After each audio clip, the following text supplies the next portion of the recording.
नमस्कार प्यारे बच्चों, स्वागत है आप सभी का रोशन सर स्टडी पॉइंट पे।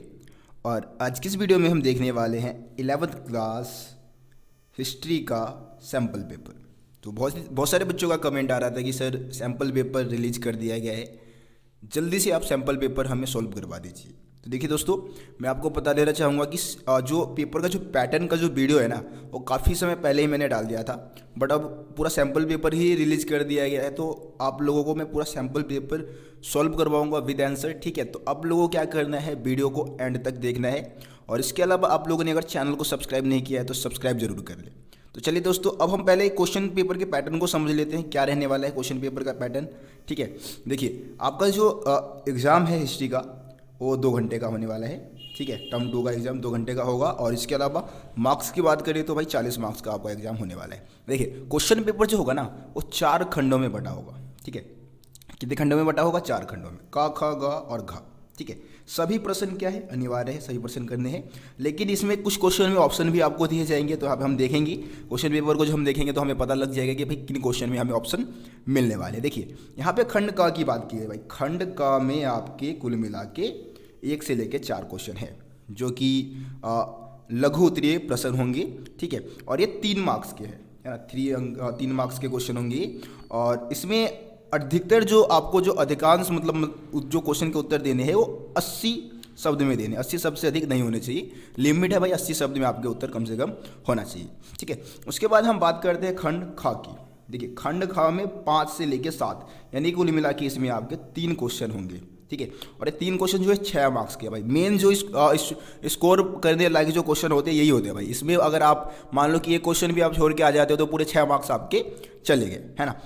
इन सभी जो 6 मार्क्स के जो क्वेश्चन है उनका उत्तर आपको लगभग 150 से 200 शब्दों में करने होंगे, यानी कि लगभग 2-2.5 पेज, आपको कम से कम 2 पेज तो भाई लिखने ही होंगे, ठीक है। तो ये हो गया आपके खंड ख की बात। अब खंड ग की हम बात कर लेते हैं। तो खंड ग में जो है आपके 8 और 9, यानी कि 2 क्वेश्चन रहने वाले हैं, जो कि केस आधारित क्वेश्चन होंगे, यानी कि स्रोत आधारित क्वेश्चन होंगे, जिसमें पैराग्राफ आपको दिया जाएगा। पैराग्राफ रीड करके आपको क्या करना है, क्वेश्चन के उत्तर आपको सेलेक्ट करने होंगे, ठीक है। ये हो गया ग की बात। अब हम बात करते हैं खंड घ की, ठीक है। खंड ग की अगर हम घ की बात करें तो यहाँ पे क्वेश्चन नंबर 10 मानचित्र पर आधारित होगा, जो कि 2 अंक का है। 2 आपको मानचित्र में लोकेशन दिया जाएगा, जिसको आपको टिक करना होगा, ठीक है। तो इस तरीके से आपका एक क्वेश्चन पेपर का पैटर्न रहने वाला है। अब सीधा हम क्वेश्चन को देखना स्टार्ट करते हैं। क्वेश्चन की अगर हम बात करें तो पहला क्वेश्चन दिया गया है, पुनर्जागरण के मुख्य कारण क्या थे। देखिए दोस्तों, इससे पहले मैं आपको बता देना चाहूँगा कि सभी चैप्टर की वीडियो को मैंने अपलोड कर दिया है। हिस्ट्री के अधिकांश चैप्टर की वीडियो लगभग आप ये समझ लें कि आपका सिलेबस जो है कंप्लीट करवा दिया गया है। तो 3 वीडियो और लास्ट चैप्टर के 2 वीडियो और अपलोड करना रह गया है। बाकी जो आपका पूरा कंप्लीट सिलेबस है वो करवा दिया गया है। तो सभी चैप्टर का जो प्लेलिस्ट है अलग से मैंने हिस्ट्री, पोल साइंस और जितने भी सब्जेक्ट आपको रोशन स्टडी पॉइंट पे कवर करवाया जाएगा आगे, जैसे कि होम साइंस है, फिजिकल एजुकेशन है, हिंदी है, इकोनॉमिक्स है, तो इन सभी का भी मैंने अलग से प्लेलिस्ट बना दिया है, ठीक है। तो आप डिस्क्रिप्शन बॉक्स में जाए और प्लेलिस्ट में जाके वीडियो, सभी चैप्टर की वीडियो को जरूर देख ले। जब जाके अभी सैम्पल पेपर को देखने का क्या ही फायदा होने वाला है, जब तक आपको चैप्टर नहीं पता, चैप्टर के टॉपिक्स आपको पता नहीं है, तो सैम्पल पेपर को देखने का कोई फायदा ही नहीं है आपको, ठीक है ना। अगर आप चैप्टर को समझ चुके हैं तभी जाके आप सैम्पल पेपर की वीडियो को देखिए, आपको समझ में आएगा। वरना हो सकता है कि बहुत सारी चीज़ें आपको ऊपर से चले जाए, कुछ भी आपको समझ में ना आए। तो मैं आपको कहना चाहूँगा कि चैप्टर की वीडियो को आप एक बार जरूर देख ले। बहुत ही आसान और सरल भाषा में एनिमेशन के माध्यम से सभी चैप्टर को मैंने समझाए हैं, ठीक है। तो अब हम पहला क्वेश्चन देखते हैं। पहला क्वेश्चन दिया गया है, पुनर्जागरण के मुख्य कारण क्या थे, ठीक है। तो यहाँ पे आपको पुनर्जागरण जो ये चैप्टर है आपका, चैप्टर नंबर 7 है ना, चैप्टर नंबर 7 जो है बदलती हुई सांस्कृतिक परंपरा, उस चैप्टर से क्वेश्चन को लिया गया है। अब पुनर्जागरण आपको पता है क्या है भाई। पुनर्जागरण का युग था जिसमें एक तरीके से यूरोप जो है वो अंधकार युग से निकल के आधुनिक युग में पहुंच गया था। वो पुनर्जागरण का समय काल था। अब पुनर्जागरण का मुख्य कारण क्या था, यानी कि पुनर्जागरण का जो समय काल यूरोप में आया था उसका मुख्य कारण क्या था। तो इसमें बहुत सारे पॉइंट लिखे हुए हैं, मैं आपको आसान से भाषा में अगर समझा दूँ तो इसमें पहला पॉइंट लिखा गया है, कुस्तुतुनिया का पतन, ठीक है। अब देखिए, आपको पता होगा कुस्तुतुनिया जो है ना, पूर्वी रोमन साम्राज्य की राजधानी थी, ठीक है। अब पूर्वी रोमन साम्राज्य की राजधानी होने के नाते क्या था कि उस समय इसका विशेष महत्व था। लेकिन इस पे हुआ क्या कि 1453 की बात है, ठीक है। 1453 में यहाँ पे तुर्कों का कब्जा हो गया, ठीक है। पहले ईसाइयों का मतलब कब्जा था, जो यूरोप के लोग थे, यूरोप के जो ईसाई थे उनका कब्जा था, लेकिन अब तुर्कों ने क्या किया, कुस्तुनिया पे 1453 में कब्जा कर लिया। और कुस्तुनिया पे कब्जा करने का मतलब ये था कि कुस्तुनिया ही एक ऐसा जगह था जिससे कि एशिया और यूरोप को जोड़ा जा सकता था, व्यापार हुआ करता था। लेकिन कुस्तुनिया पे कब्जा होने का मतलब ये था कि अब एशिया और यूरोप के बीच में जो व्यापार था ना वो बंद हो गया। तो इस कारण यूरोप के जो यात्री थे या यूरोप के जो विद्वान थे वो कुछ नए रास्ते वगैरह ढूंढने स्टार्ट कर देते हैं, नए मार्ग ढूंढने स्टार्ट कर देते हैं, जिससे कि कहाँ आ सके, एशिया जैसे देशों में आ सके, एशिया के साथ व्यापार संबंध स्थापित कर सके। और इससे भी क्या होता है, नई खोजें स्टार्ट हो जाती है ना। पुनर्जागरण में क्या हुआ था, नए नए आविष्कार हुए थे, नई खोजें की गई थी, तो इसने कहीं ना कहीं पुनर्जागरण को बढ़ावा दिया। इसके अलावा आप दूसरा पॉइंट देख सकते हैं, धर्मयुद्ध, है ना। धर्मयुद्ध के बारे में आप बता सकते हैं भाई, धर्मयुद्ध जो है वो ईसाइयों और मुसलमानों के बीच में हुआ था। कुल मिला के आप लोगों ने 4th चैप्टर में 3 धर्मयुद्ध के बारे में पढ़ा होगा, जिसमें पहले में तो भाई ईसाइयों की जीत हो गई, दूसरे में मुसलमानों की जीत हुई, और तीसरा जो है उसका कोई मतलब निष्कर्ष नहीं निकल पाया, क्योंकि वो वास्तव में वो धर्मयुद्ध हुआ नहीं था। होने के पूरे आसार थे लेकिन हुआ नहीं था, ठीक है ना। तो ये 3 धर्मयुद्ध हुआ। अब धर्मयुद्ध के बाद जो यूरोप के ईसाई थे उनको ये बात समझ में आ गई कि भाई युद्ध वगैरह करने से ना, धर्म के नाम पे युद्ध करने से कोई फ़ायदा उनको नहीं होने वाला है। तो अपने देश के विकास पे ध्यान देना चाहिए, नए नए आविष्कार करवाने चाहिए, ठीक है।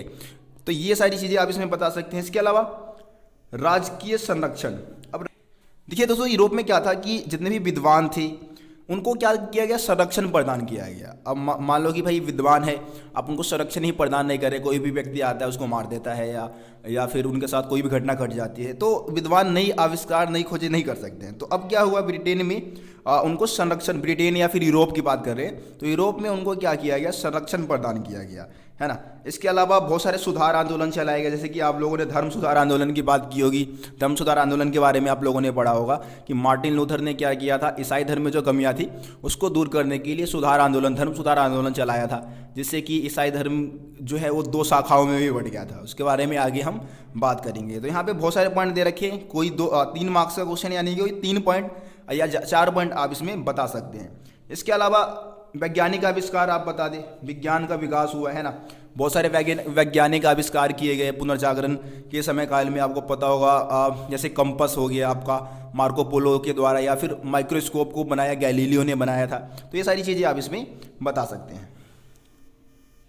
उसके बाद क्वेश्चन नंबर 2 देख लेते हैं हम। क्वेश्चन नंबर 2 दिया गया है, औद्योगिक क्रांति के आर्थिक प्रभाव की चर्चा करें, ठीक है।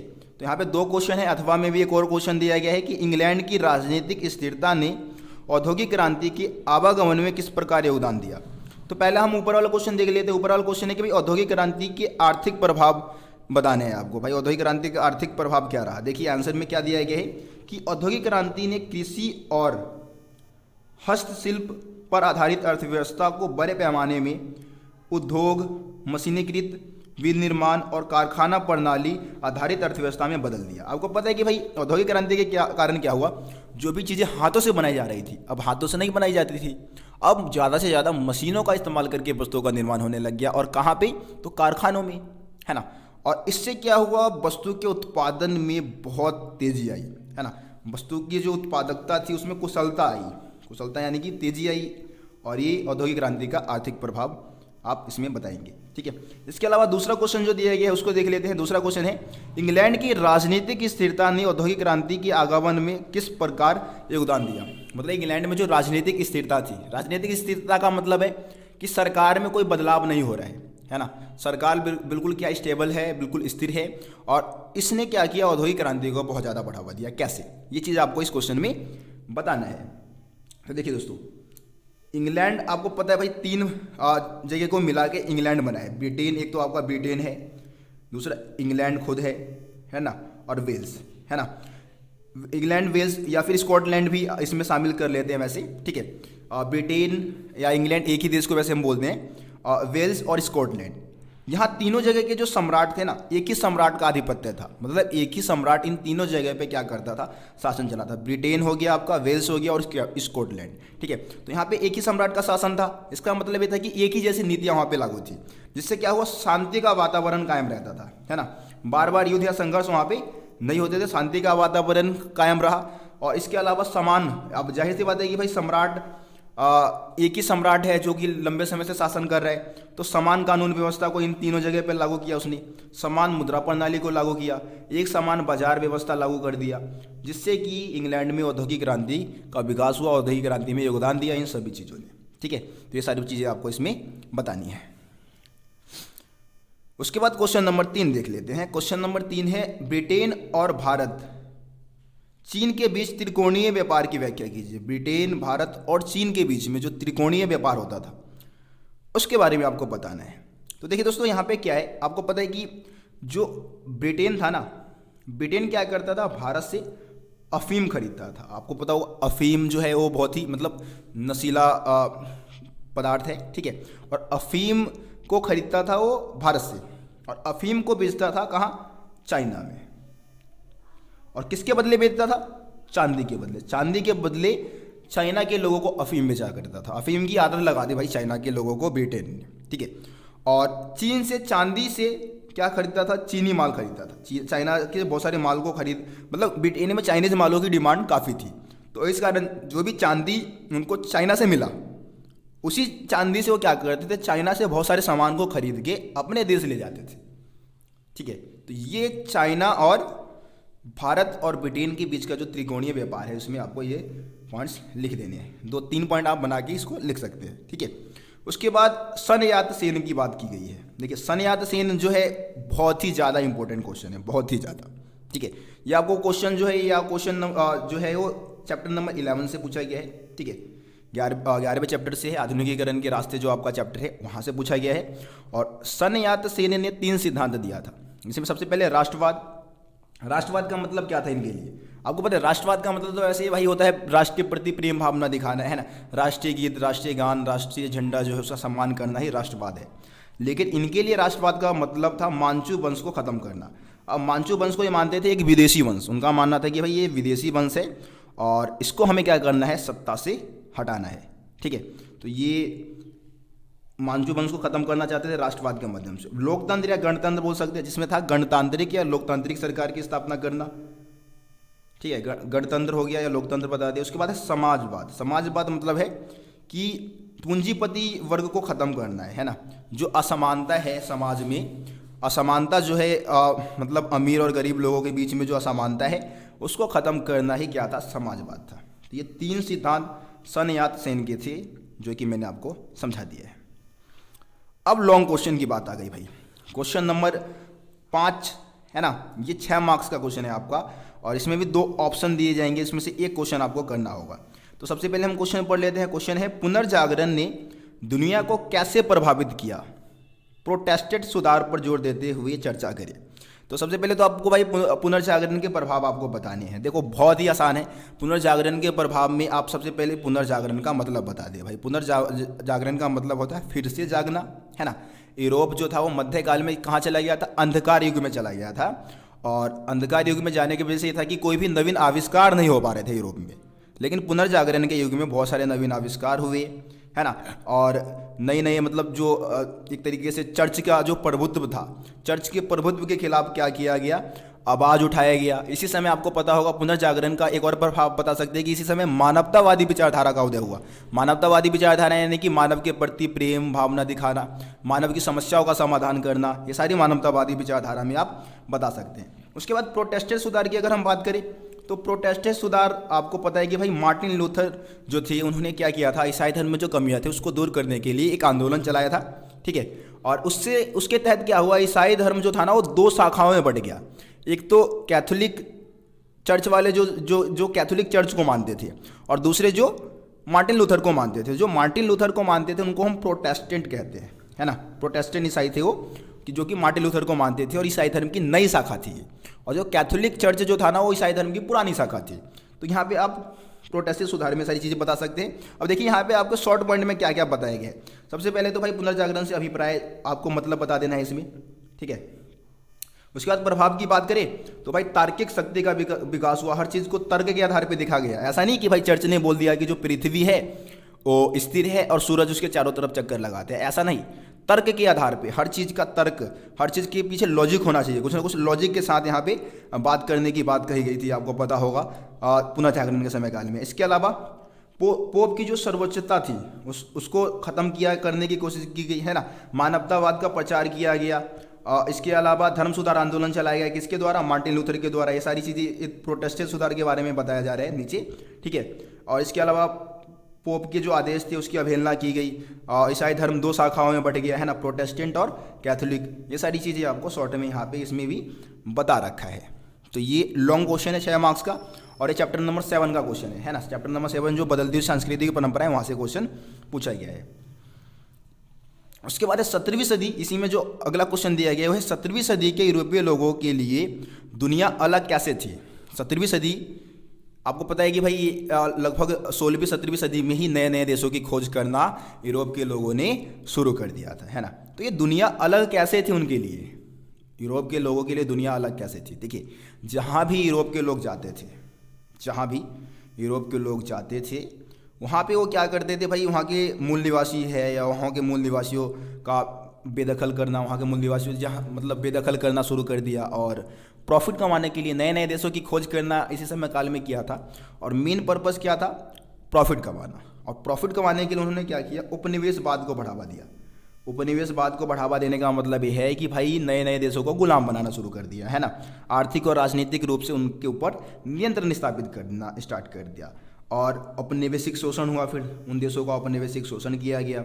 इसके अलावा वहाँ से कच्चे माल का आयात करते थे, मतलब कच्चा माल वहाँ से मंगाते थे, और उसी चीज़ों को, कच्चे माल को ही तैयार माल में बदल के उन्हीं देशों को क्या करते थे, वो बेच दिया करती थे, ठीक है। तो ये सारी चीज़ें आपको इसमें बता देनी है। उसके बाद हम बात करते हैं, अगला क्वेश्चन है कि इंग्लैंड में 18वीं और 19वीं सदी के अंत में विरोध आंदोलन का समालोचनात्मक विश्लेषण करें। यहाँ पे भाई औद्योगिक क्रांति वाला जो आपका चैप्टर है, चैप्टर नंबर 9, है ना, औद्योगिक क्रांति, तो वहाँ से क्वेश्चन पूछा गया है। और औद्योगिक क्रांति के कहीं ना कहीं प्रभाव आपसे पूछा गया कि भाई औद्योगिक क्रांति का प्रभाव क्या रहा, ठीक है, मतलब औद्योगिक क्रांति के खिलाफ लोगों आवाज़ क्यों उठाए। तो यहाँ पे आपको मैं बता दूं कि औद्योगिक क्रांति का मतलब क्या था भाई, ज़्यादा से ज़्यादा मशीनों का इस्तेमाल करना है वस्तुओं को बनाने के लिए। अब मशीनों का इस्तेमाल करने का मतलब ये था कि बहुत सारे लोग क्या हो गए, रोजगार हो गए, मतलब बेरोजगार हो गए, रोजगार नहीं बेरोजगार हो गए, ठीक है। और इस कारण वहाँ पे लोगों ने क्या किया, औद्योगिक क्रांति के खिलाफ आवाज़ उठाया। इसके अलावा यार औद्योगिक क्रांति के कारण क्या हो रहा था, बहुत सारे मजदूरों का, महिलाओं का, बच्चों का शोषण हो रहा था, है ना।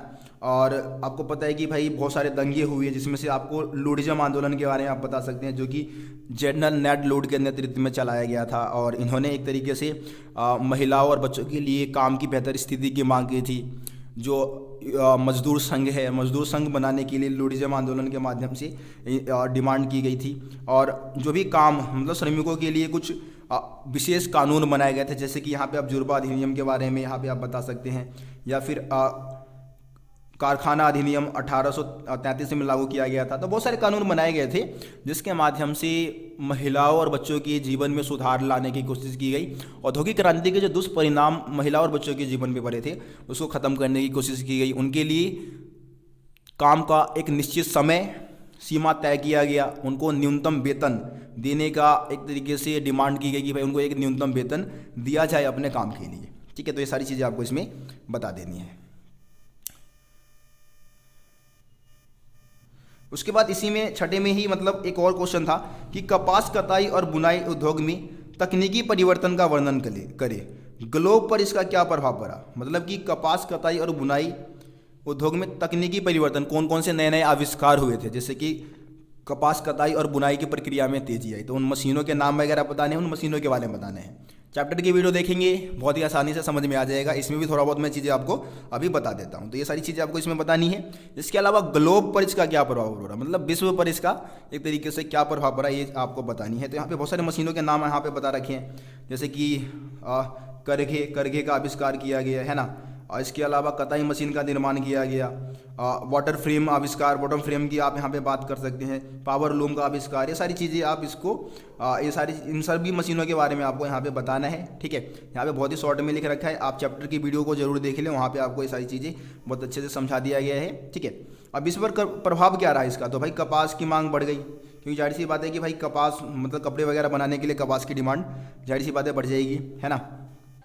इसके अलावा आप बता सकते हैं कि भाई जो मतलब इन मशीनों के माध्यम से क्या हुआ कि भाई चीज़ों का निर्माण, मतलब जो भी कपड़े वगैरह बनाए जा रहे थे वो बहुत तेज़ गति से उनका उत्पादन होने लग गया, है ना।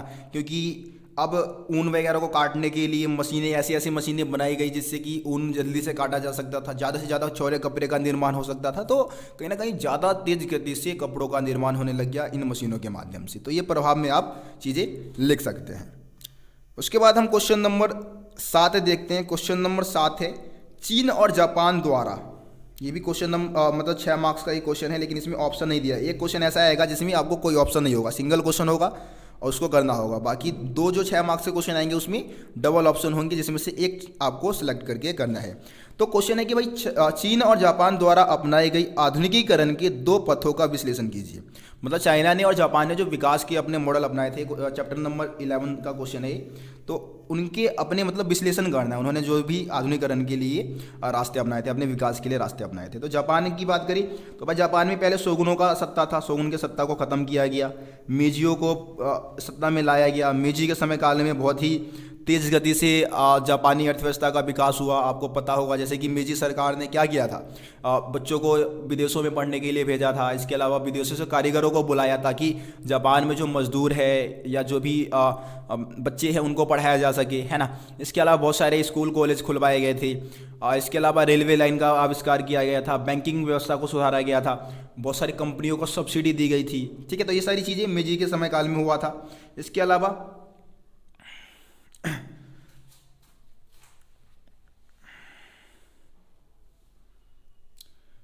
भाई शिक्षा प्रणाली को इन्होंने सुधारा, है ना। यूरोपीय विचारों को अपनाना शुरू कर दिया इन्होंने। इसके अलावा शिक्षा के द्वारा देशभक्ति की भावनाओं को बढ़ावा देने की कोशिश की गई। नागरिकता, अच्छे नागरिक बनने के गुण विकसित किए गए लोगों में। तो ये सारी जापान ने क्या किया था, ये सारी चीज़ें अपनी अब विकास के लिए अपनाया था। दूसरी तरफ अगर हम चाइना की बात करें तो भाई चाइना में और 3 विद्वान थे, जैसे कि आपको पता होगा लियांग किचाऊ, है ना। इसके अलावा सन यात सेन की विचारधाराओं को इन्होंने अपनाया था। सन यात सेन ने जो 3 सिद्धांत दिए उसको अपनाया गया। इसके अलावा पूंजीवादी व्यवस्था को बढ़ावा दिया गया। 1978 में जब चाइना ने अपनी नई आर्थिक नीति, न्यू इकोनॉमिक पॉलिसी जब लागू की तो उसने क्या किया, पूंजीवादी व्यवस्था को अपनाना शुरू कर दिया। और आज पता ही है आपको कि रिजल्ट क्या है, जापान और चाइना दोनों ही कितनी तेज़ गति से अपने देश का विकास कर रहे हैं। तो ये सारी चीज़ें आपको इसमें बतानी है। आगे क्वेश्चन नंबर 8 देखते हैं, जो कि पैराग्राफ पे आधारित क्वेश्चन है। पैराग्राफ को आपको रीड करना है और उसके बाद इन सभी क्वेश्चन के उत्तर आपको देने हैं। तो आप पैराग्राफ को रीड कर ले, ठीक है। हम सीधा क्वेश्चन को देखते हैं। क्वेश्चन है इस अनुच्छेद के लेखक कौन है, उन्होंने एक मूल निवासी का वर्णन कैसे किया। तो देखिए उत्तर क्या दे रखा है कि वॉशिंगटन इरविंग जो है वो लेखक है ना। और सामान्य जिंदा दिल लोगों की भांति जो मूल निवासियों का वर्णन किया है वो सामान्य जिंदा दिल लोगों की भांति किया है, मतलब जो एक तरीके से अच्छे लोगों की तरह उनका वर्णन किया है, ठीक है। उसके बाद क्वेश्चन नंबर दूसरा जो इसमें दिया है वो है विलियम वर्ड्सवर्थ और फ्रांसीसी दार्शनिक रूसो ने मूल निवासियों को अलग तरह से कैसे देखा, है ना। तो एक तरीके से जंगलों में रहने वाला कल्पनाशील प्रजाति के रूप में इनका वर्णन किया है। उसके बाद क्वेश्चन नंबर 3 है नई दुनिया के मूल लोगों का वर्णन करने के लिए अंग्रेजी में उपयोग किए जाने वाले विभिन्न नाम क्या है। तो भाई इनके लिए हम रेड इंडियंस जैसे शब्द का इस्तेमाल करते हैं, एबोरिजिनीज जैसे शब्द का इस्तेमाल करते हैं, डकोटा हो गया, चिरोकी हो गया, पोनियाक हो गया, ये सारे शब्द उनके लिए इस्तेमाल किए जाते हैं, ठीक है। उसके बाद क्वेश्चन नंबर 9 जो है वो भी पैराग्राफ पे आधारित क्वेश्चन है और इसका भी उत्तर आप लोग खुद ही देख लिए, ज़्यादा अच्छा रहेगा, ठीक है। क्वेश्चन नंबर 9 एक बार मैं बता ही देता हूँ आपको। देखो थॉमस जेफरसन कौन थे, तो यहाँ पे लिखा गया भाई थॉमस जेफरसन है वो अमेरिका के तीसरे राष्ट्रपति थे, ठीक है। ये पहले क्वेश्चन का उत्तर हो जाएगा। उसके बाद है थॉमस जेफरसन को क्यों जाना जाता है, तो उन्होंने क्या किया था, अमेरिकी स्वतंत्रता की उद्घोषणा पत्र लिखने की में अपना विशेष भूमिका निभाया था, ठीक है। उसके बाद क्वेश्चन नंबर तीसरा जो दिया गया वो है मूल अमेरिकियों के बारे में उनके क्या विचार थे, जो अमेरिका के जो मूल निवासी थे उनको लेकर उनके क्या विचार थे। तो आंसर देखिए क्या दिया गया है, थॉमस जेफरसन का मानना था कि मूल अमेरिकी लोग एक महान जाति के थे जो शरीर और दिमाग से सभ्यता के बराबर थे परंतु सांस्कृतिक और तकनीकी रूप से हीन थे। मतलब वो उनकी कोई संस्कृति वगैरह नहीं थी और तकनीक के बारे में उनको ज्ञान नहीं था। ये चीज़ उन्होंने बताया मूलवासियों के बारे में। ठीक है, तो ये पैराग्राफ था। उसके बाद हम मैप देख लेते हैं। मैप में 2 लोकेशन दिया गया है, एक तो आपका ए और बी। तो ए में आपको सिडनी और बी में आपको कैनबरा भर देना है। ठीक है, तो ये मैप दो मैप तो भाई आने फिक्स है, 2 मैप आपके आएंगे ही।